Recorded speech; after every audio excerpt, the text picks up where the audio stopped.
question's on the quality of earnings and your evaluation of quality of earnings in the U.S. right now.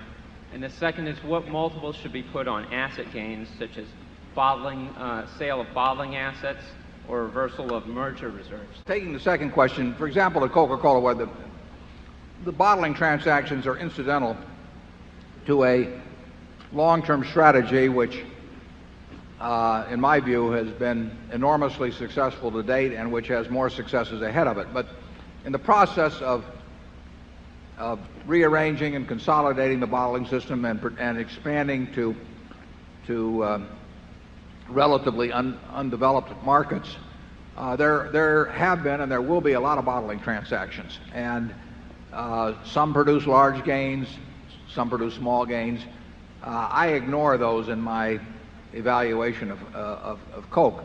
The two important elements in Coke are unit case sales and shares outstanding. And if the shares outstanding go down and the unit case sales advance at a good clip, you are going to make money over time in Coca-Cola.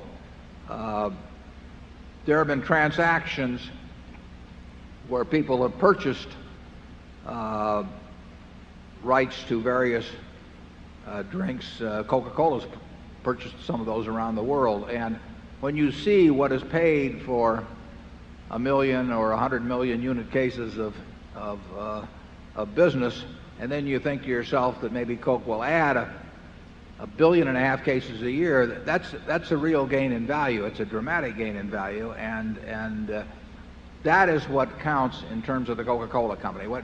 If you think the Coca-Cola Company is going to sell some multiples of its present volume 15 or 20 years from now, and you think there'll be a lot fewer shares outstanding, you've gone about as far as you need to go. But I would pay no attention to asset gains. I would just take those out of the picture. Now, as to quality of earnings, Charlie and I feel that in several respects, but in one important respect, that the quality of earnings has gone down, not because the policy has changed, but because it's just become more significant, and that's in the case of stock options.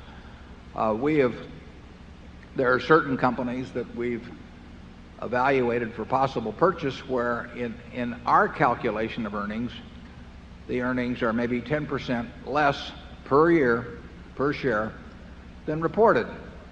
And that isn't necessarily the end of the world, but it is a difference in valuation that is significant and is not reported under standard accounting. So we think the quality of earnings as reported by a company with significant stock option grants every year, we think is dramatically poorer than one where that doesn't exist. And there are a lot of companies that fall in that category. Coca-Cola's earnings are very easy to figure it out. Just figure out what they're earning per case from operations, and you'll see over the years the earnings per case go up, and the cases go up, and the shares go down. And it doesn't get much more complicated than that. Charlie? You've said it wonderfully.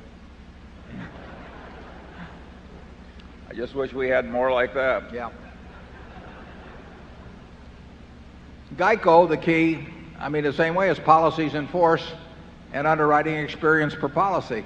And that is exactly the way, as noted in the annual report, we pay people there. We pay them from the bottom to the very top based on what happens with those two variables. And we don't talk about earnings per share at GEICO, and we don't talk about investment income.